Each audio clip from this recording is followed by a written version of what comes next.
Hi, I'm McGregor. And he's McGregor too. Welcome to 20 Minutes Underground, you Wally Toots. Got a great show for you today.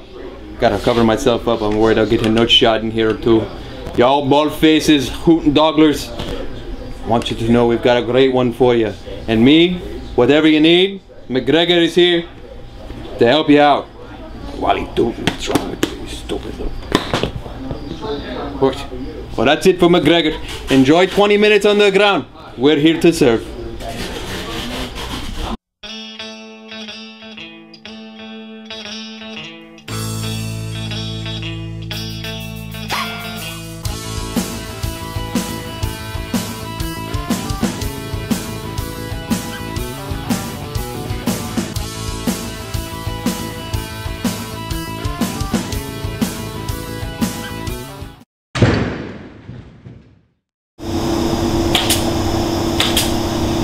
Welcome to 20 Minutes Underground, our weekly online YouTube reptile show for reptile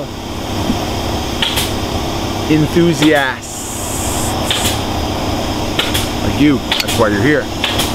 This week we're going to look at the mainstay, probably the most popular of all the pets, even more so than ball pythons, I would assume, as far as quantity goes, maybe not in financial responsibility and reward. However, when I first started in this industry some 25 years ago, and I had an old warehouse, and the guys up at Strictly Reptiles were teaching me how to import and export and all these things that I learned, iguanas were all the rage. If you had the iguanas, you had the business. And we actually bought partnership in a farm in El Salvador, and there we were importing thousands of iguanas a year and trying to make that the staple. And then some years back, probably 8 or 9 years ago, bearded dragons, the price kept creeping down. At one point they were $250, and then they were $150, and then one season they were mass produced. I think it was Ron St. Pierre mass produced them, and all of a sudden now the price dropped to 99 bucks retail. And then as they've gotten mass produced, and now they're available pretty much $49.99 in almost any pet store, and even less than that in some stores. And now there's morphs. They are the #1 pet. We look a little bit on them today. We also look at sexing animals today. Super, super important. What a tool, but also very dangerous.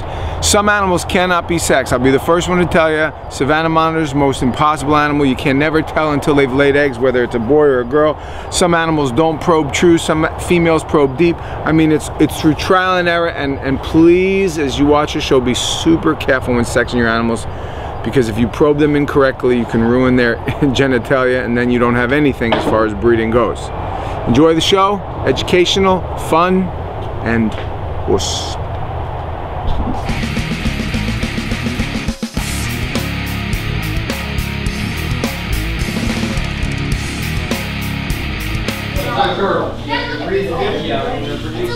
Howdy there, boys and girls. This is In-Bred Ned, Underground Reptiles, with your 20 Minutes Underground, talking about bearded dragons. Now we figure, who better talk about the bearded dragons than the beard, right? Look at that. Beard on beard, a little bit of beard on beard action there. Now bearded dragons are great. They're like one of the, well, the best pet lizard you can about get. These guys are out there with them blue-tongued skinks and frilled dragons and all that good stuff. Bearded dragons are a beautiful animal. Come out of Australia. And they'll generally get upwards around 16, 18 inches. There's some that get up 24 inches, called German giants. There's all sorts of bearded dragons. There's color morphs left and right and everything. But bearded dragons are fantastic because of their diet and their temperament and their care. They got a real low care requirement, real simple animal to care for. And they're very mellow. You can see their temperament, they're not biters. They're something you can just play with all day. Let them sit on your shoulder while you watch TV or do your homework or whatever like that. And their diet's fantastic because they're omnivorous. So they're going to eat greens, they're going to eat crickets, they're going to eat worms, they're going to eat fruits, I mean whatever. They're great.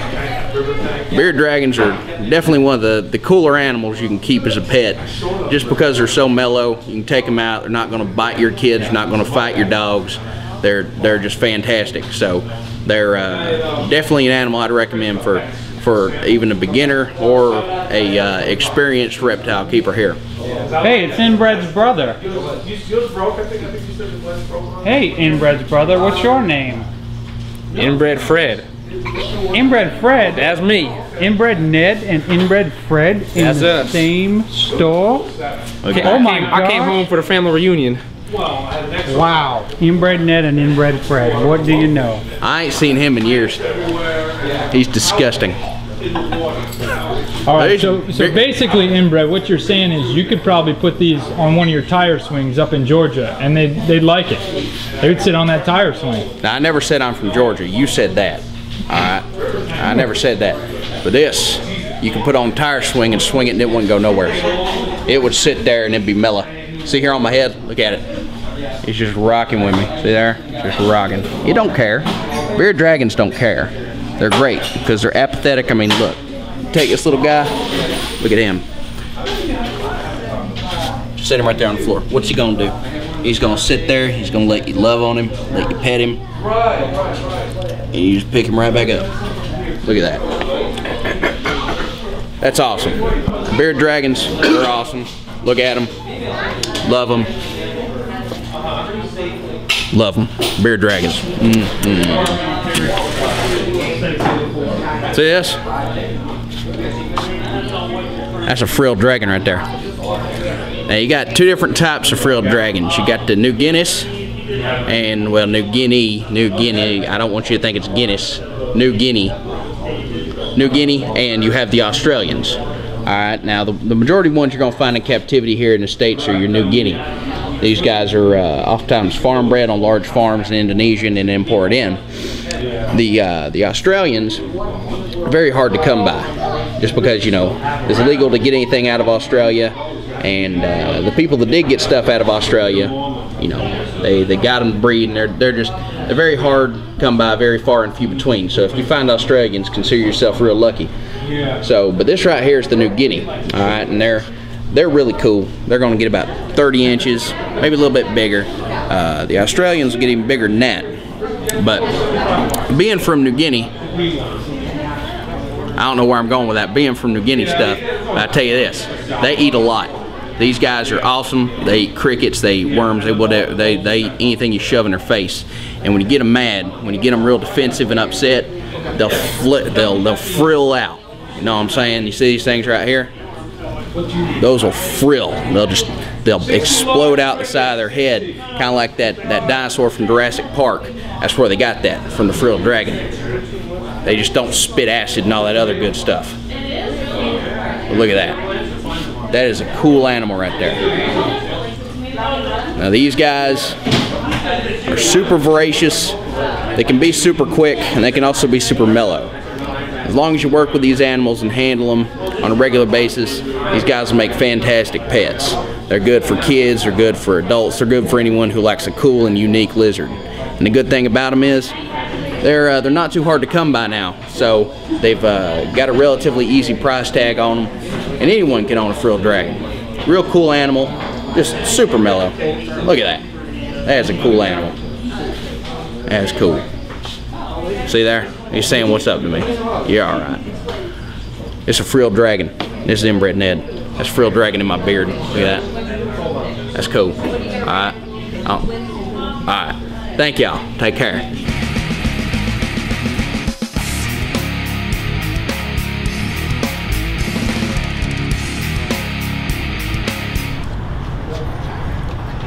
I don't really know why we're doing this, but Steven, the newest member of the Underground Reptiles team, who has been under a rock for the last few years, thinks that he can win the Cinnamon Challenge. So Austin made him a bet, and he's even picking his own weapon here and everything.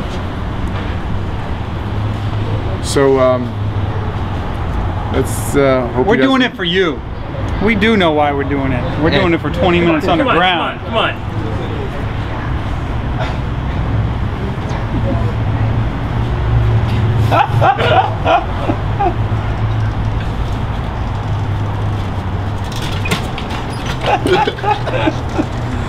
I'm just watching you guys. Steven, open your mouth so we can see. No, leave him alone, leave him alone. He's got to digest it.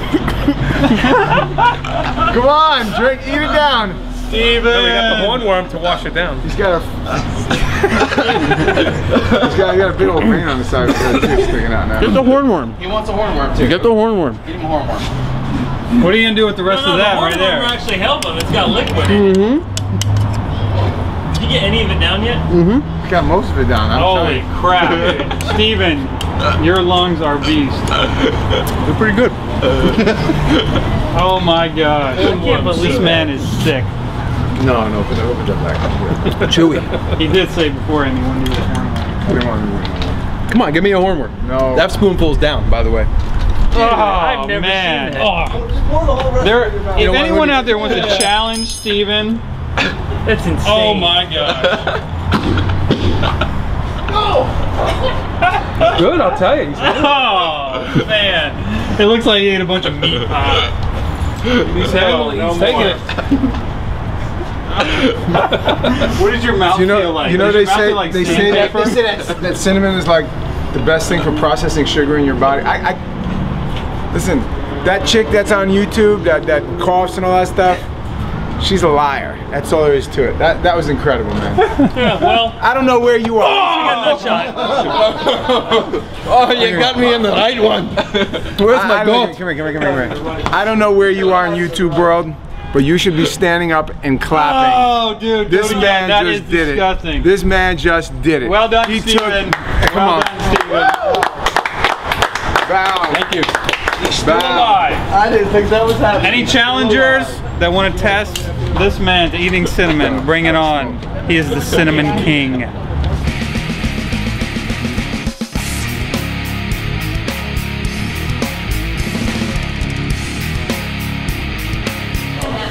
Hey, Austin here at Underground Reptiles. Today we're going to show you guys how to properly sex a few different types of animals. And it varies all from different types of lizards to topads to whether they have hemipenes or not, with snakes, to probing, to visual sexing, all different kinds. And for you guys that are really into it, you know a lot of the stuff that we're going to be doing, but for those of you who don't, it's going to be a big help for you. So here we have one of our common lizards, and we are talking about sexing, not what they're doing.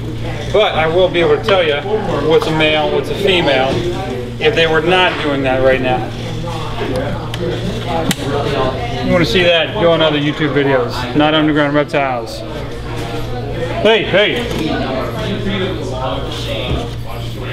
I have saved the queen. So, here we have a female bearded dragon, and typically what you're going to do is you're going to look right behind their vent, and you can see that both sides are very, very flat. And usually, anywhere between 4 months and up, you could tell whether they're boys or girls. Now, let's look at the opposite sex. This male right here, actually he's got that black beard, kind of like me. But right behind the vent, you can see that he has 2 bulges, and actually he's a male. Anyone that has a bearded dragon, at least 4 months and up, you can pull that tail up and usually easily tell whether they're boys and girls, even at a young age. Now, when you move on to something like chameleons, veiled chameleons are great because right out of the egg you can tell males and females, which is perfect for those people that want a male, or they definitely want something smaller like a female. Go take it out. Don't get bitten. Here's a baby veiled chameleon, and with these guys, the males have a spike on the end of their foot. We call it a heel. It might be very hard to tell from the camera angle, but they have just a little tiny spike coming out of that back foot. Obviously, as it gets bigger, even their cone or their veiled is more pronounced, as opposed to your females that don't get the color, stay smaller, don't have the hook or the spike. This right now is a female. So you can see that on that camera, that her foot does not have that spike. It's definitely a female. And these guys right now are only about maybe 3-4 weeks old. So those you can tell easily as babies. We're going to move on to some of our ball pythons now. Here we have some of our champagne ball pythons. Now, when you're dealing with ball pythons, most of the time you never have to probe these guys, even as adults. They're very, very easy to pop them. And when I show you guys how to do it, those of you who don't know, you're going to think that I'm applying a lot of pressure, but done properly is very, very easy and doesn't harm the animal whatsoever. Now, number one, I know this is a female because I have it marked as a female, but sometimes my guys mix up things, so it wouldn't be a first that this would be a male. But you're starting just behind the vent, back towards the tail, and you're going to easily take your thumb. Usually you're going to want to hold your fingers on the side. If you press on the top, usually they're going to poop or pee on you. So you'll grab the tail with the inside of your fingers, take the thumb and just concentrate on one side of the tail while rolling up. Okay? So if this was a male, you would easily see a hemipene come out of that section. Nothing came out, so it's a female. Let's take this guy out. Here's another champagne, a little bigger, but still the same principle. Fingers on both sides. Pinch the tail. Start towards the back. You can even see that his tail is a lot longer and thicker right off the bat. So rolling from the back to the front. Some of them do, yeah. This is the yellow leg. Yay.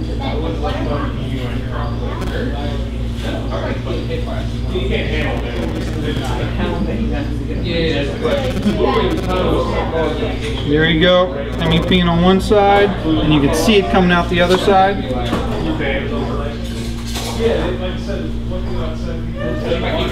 Hemipene on the other. So, urates. Awesome!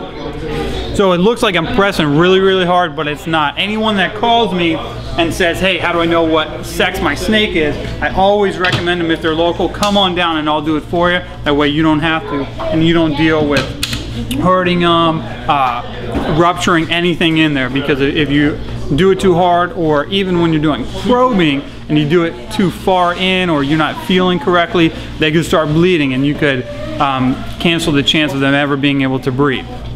Here we got two Colombian boas, about the same size, and we're going to show you what the difference between male and female. With these guys, it's so cool because it's very, very easy to tell. You don't have to do any probing. It's very visible if you're used to looking at them. All right, so let's compare the two real quick. Flip the tail over. See how the tail is very, very short. It almost has a bulge, cloaca, that stops about right here. If you take your finger and gently run it down, you can feel the bulge stop just behind the vent. Okay, so if I put that tail right next to this male's here, you can see that this one is so much longer, thicker, and the thickness continues all the way down to the tip of the tail. If you take a male boa, almost of any size, a little harder as they get bigger, but if you take your finger, your thumb, and run it down the tail, you can feel where the hemipenes stop, about right there. Very, very gentle. I'm not pressing hard at all, just enough to feel what it is, and they stop about right here. See how the tail's a lot thicker, a lot longer, as opposed to your female that is a lot shorter. So if you have a boa, you want to know if it's a male or female, check out the tail, compare them to what we're showing you here. And there's also tons of pictures online that you can look at and compare stuff to. Almost all boa constrictors, BCC, and some BCI, you're able to tell. Look at this guy. It's like I'm out of here.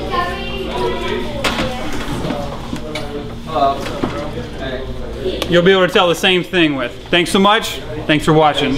God bless.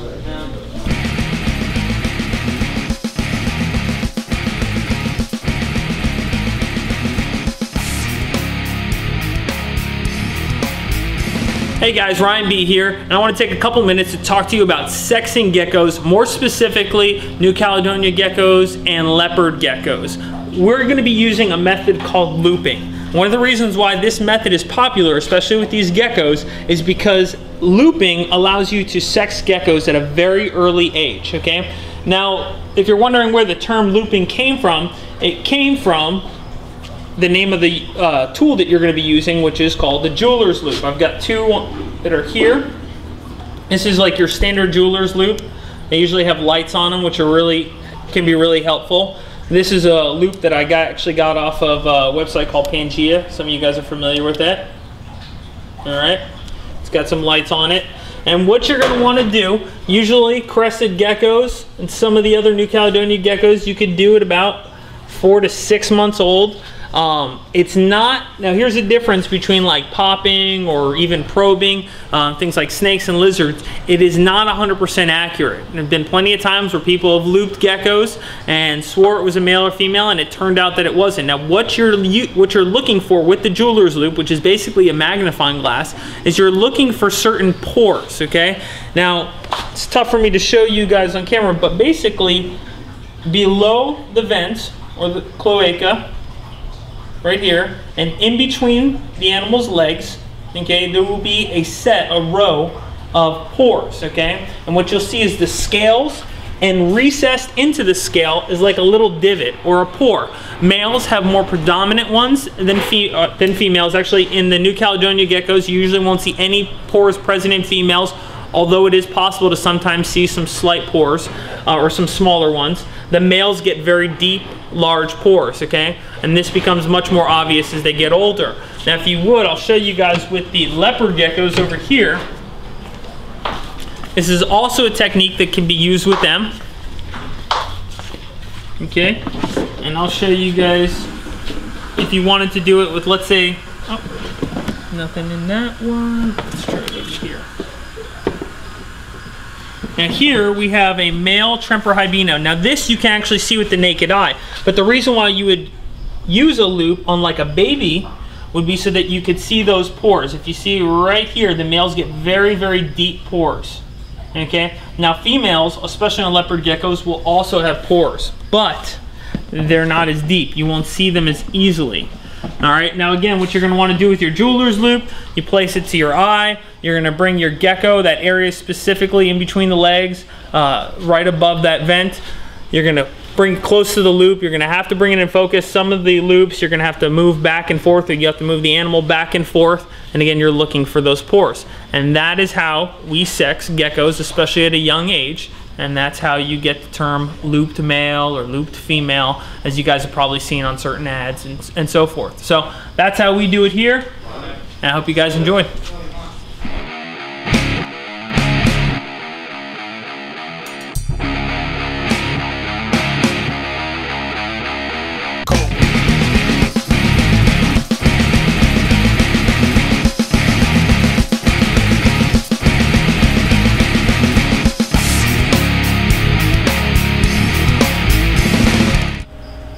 Hey guys, it's your pal Moody over here, coming to you with some free crap this week.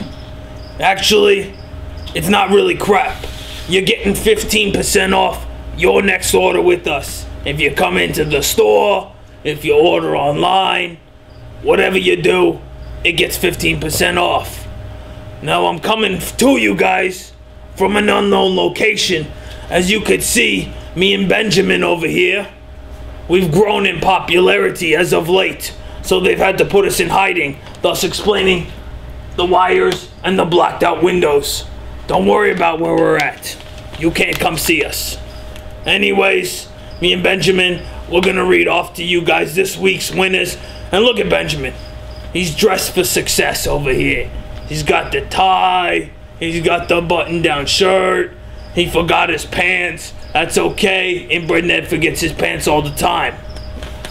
Moving on. Benjamin, you stay put. Our first winner this week is our friend Reptile Madness 888. He is afraid of wasps, he says. That's right, wasps. Now I can admit, those stinking wasps, they'll make anyone convulse like a friggin' epileptic. You know what I'm talking about? Anytime a wasp comes near you, you guys know this, you all of a sudden start flailing around and you run like the thing's gonna kill you. It might kill you if you're allergic, but if not, it's just gonna hurt a whole lot. But you run away, you know it. Don't try to act tough. Everybody runs away from those wasps.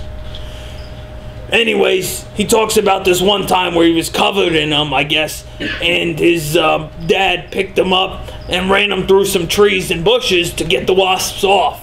Now, I've got a theory here, Mr. Reptile Madness. I think you probably ticked your dad off, and instead of beating you, he just ran you through some trees and bushes. Maybe you got him stung by some of those wasps, so he figured it might be a good idea to get DCF off his trail if he just whacked you into a couple of tree branches. You know what I'm saying? You're probably annoying. I don't know. Anyways, you get 15% off. You're welcome. Anyways, our next winner is Snake Boy. Although he spells it with an I for whatever reason. I guess that's hip lingo or something. 1994. He says that his fear is animals, or I'm sorry, his animal fear, you guys got me all goofed up, are dolphins and chimps. Now, before I go any further, I thought the reasoning behind it would be something along the lines of, well, you know, dolphins can bite you, or chimpanzees can rip your face off. But no, Snake Boy says that the reason why he doesn't like dolphins and chimps is because he's afraid that they will rape him. Because I guess they do that sometimes. Well, I want to put your mind at rest there, Snake Boy. I looked you up, and you're uglier than Jane Goodall, and she seemed to fare very well with those chimps. So I'm willing to bet you're safe. Fear dismissed. Our next winner is Kim Kasanjian. Now, Kim Kasanjian is afraid of sharks. Not because they can bite her, not because they can eat her or rip her in half, or even because you can't see them attacking, or any logical reason that most people would be afraid of them for. Kim Kasanjian worries that they might diarrhea on her and cause her to drown. I must say, I fail to see how a shark writing its feelings and emotions on you will cause you to drown and therefore make you afraid of them. But for whatever reason, you are afraid of them. And I won't even talk about your grammar or your spelling here. There's no point. I'm sorry for all those people now that are a little bit dumber after hearing or reading this comment. But in any case, it was so ridiculous I had to mention it. And so I guess we're rewarding you for your insanity. I can sympathize. I had some bad chicken and had diarrhea all night, I tell you what. That's diarrhea, you numbskull. I don't even care anymore. Listen, you all are 15% off winners. Enjoy.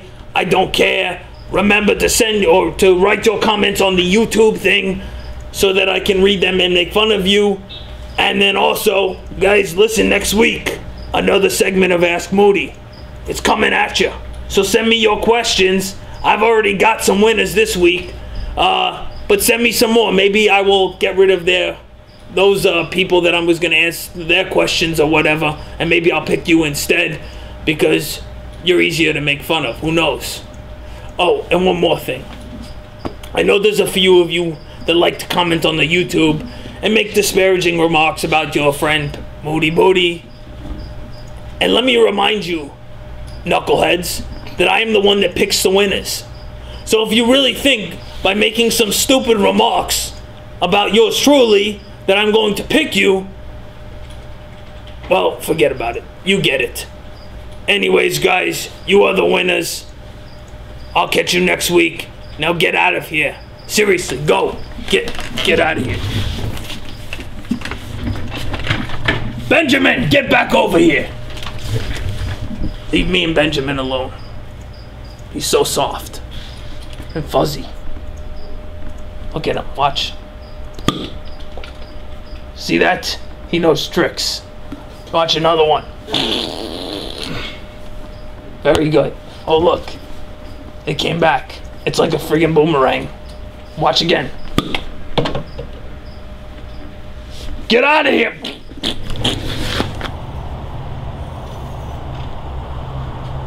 I wasn't shaving. It's very gay men that shave their arms and legs. I'm at the gym and I'm rolling with a guy that shaves his arms and legs. It's disgusting. I hate that. If you shave your arms and legs, you're no friend of mine. That's just it. That's the way it is. Well, that's 20 minutes underground this week. We hope you enjoyed the show. Be careful in sexing your animals. It's very dangerous if you screw it up, especially you ball python guys that jam their hemipenes out. Be careful. Easy way to do it. Remember something about sexing your animals, please. That the guys that have been doing it for the longest are the best at it.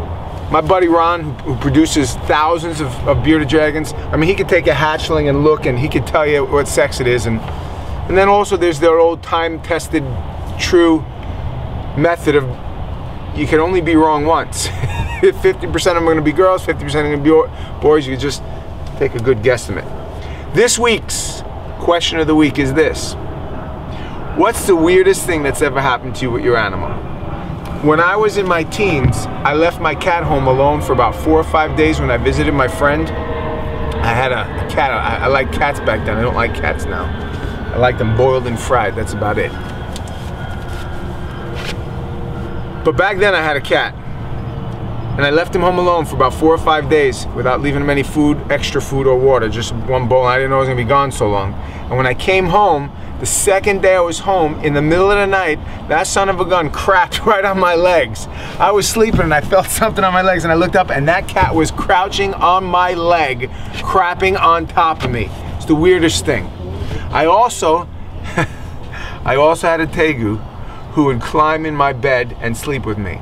He would get out of his cage on purpose just to climb in bed. It was the craziest thing. Every once in a while you get these really weird things that happen with animals. Most people don't believe it. I'm telling you, people don't believe it. Reptiles aren't supposed to be dumb and all that stuff.